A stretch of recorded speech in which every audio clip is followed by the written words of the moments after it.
Jordan, the SP Plus rankings have dropped. I don't know if you've seen them. I'm sure you have. But Clemson checks in at the SP Plus rankings at number 8 overall.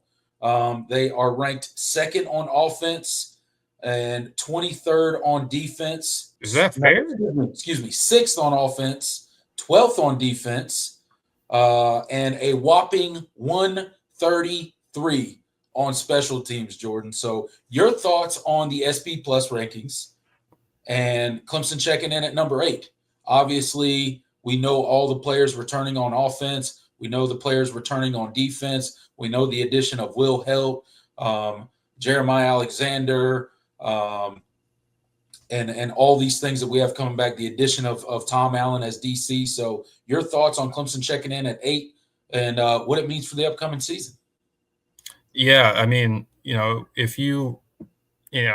been a big kind of follower of Bill Connolly and SP Plus for a long time. So, I have a pretty good idea of how his kind of model works. So, it's not necessarily a ranking or like a schedule ranking or anything like that. It's just a pure amalgamation of what returning production. What is your recruiting looked like the past few years, and then it incorporates priors from previous seasons, like what have you been most recently, and it is a pretty good.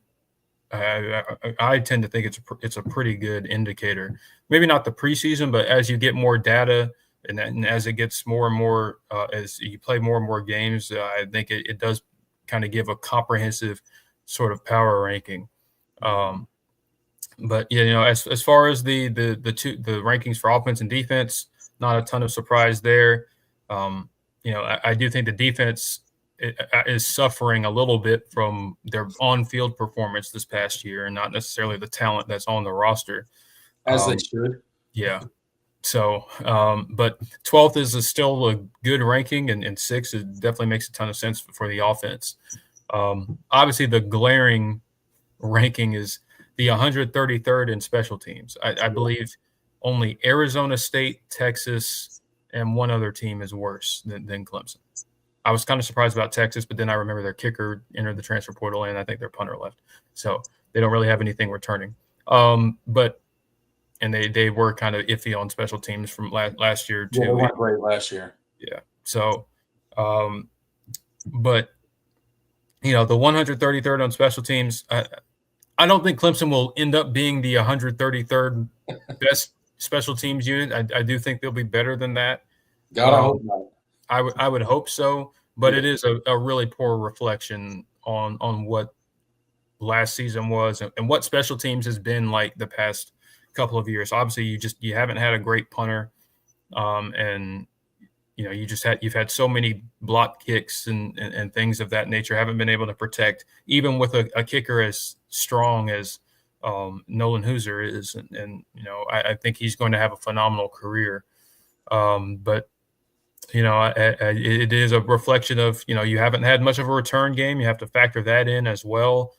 You haven't given up too many big returns, so that's about the only positive. But you haven't been able to flip the field when you need to, and you've had a lot of missed kicks, blocked kicks, and things like that. And you couple all that together, and just kind of a inconsistency in performance there, and that's how you get the 133rd or ranked special teams unit. So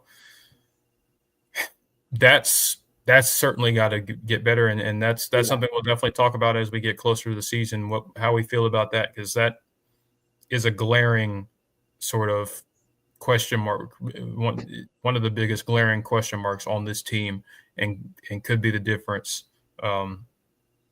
potentially, in close games. So you don't want, that's not what you want. Right. Yeah, I mean, look, I think you look at the SP Plus rankings, and Clemson relatively is where you would expect them to be, right? You expect them to be pretty high as far as offensively. They check in at 6. You mentioned the defense being punished because of some of the on-field, lack of production from last season, specifically in the run game, right? And being able to stop and control the running game against other teams. And it wasn't against particularly good teams at all times as well. So you can't even chalk it up to, we just went against some really good teams that could run the ball. That wasn't the case. We were just flat out terrible at stopping the run last year.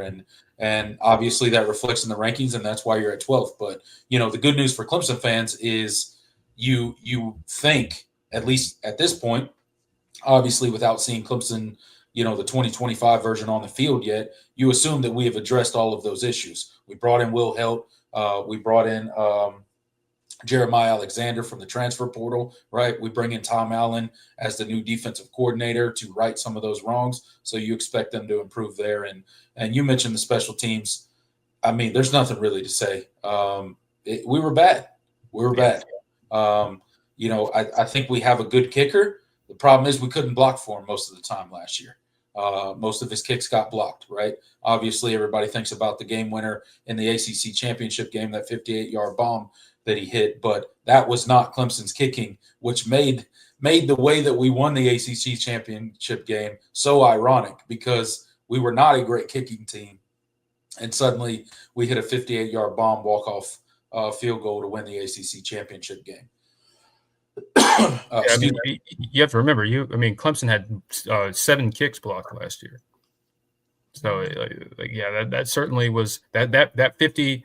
That 56-yarder was not the norm for this team. No. The second we lined up for it, I was like, there's no way. Yeah. Just full transparency, being honest. There's not. You can't tell me majority of Clemson fans thought we were gonna make that kick. Nope. Especially being that far. You're already struggling with blocked field goals, and then you back it up to a 56-yard field goal game winner.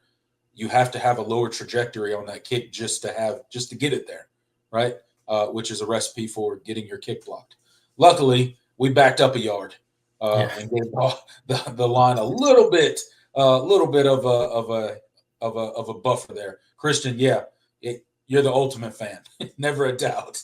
Yeah, I'm sure. Yeah, you had all your money on that for sure. I did as well. Yeah, we were all locked in on that one, but it ended in Clemson's way. But no, just overall the special teams, you're right. We haven't, and it's been a couple of years now since we've really had any sort of return game on special teams. It's almost like we don't even try to return the ball at this point.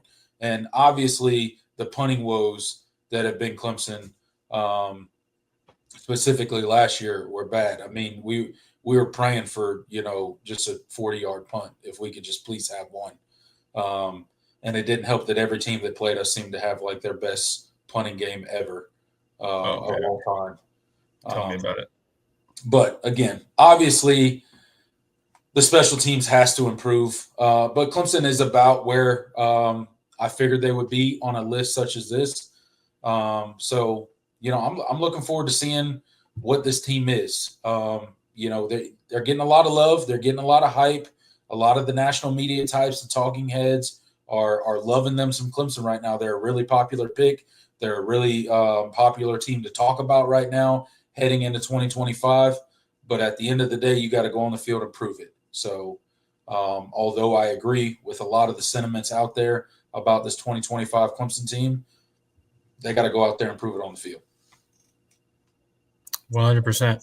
And it's going to start with everything. It's going to start with the offense and the defense, of course, but you can't be as bad as you were last year. And think this is going to be a team that can win, 15, 16 games and win a national championship. Right.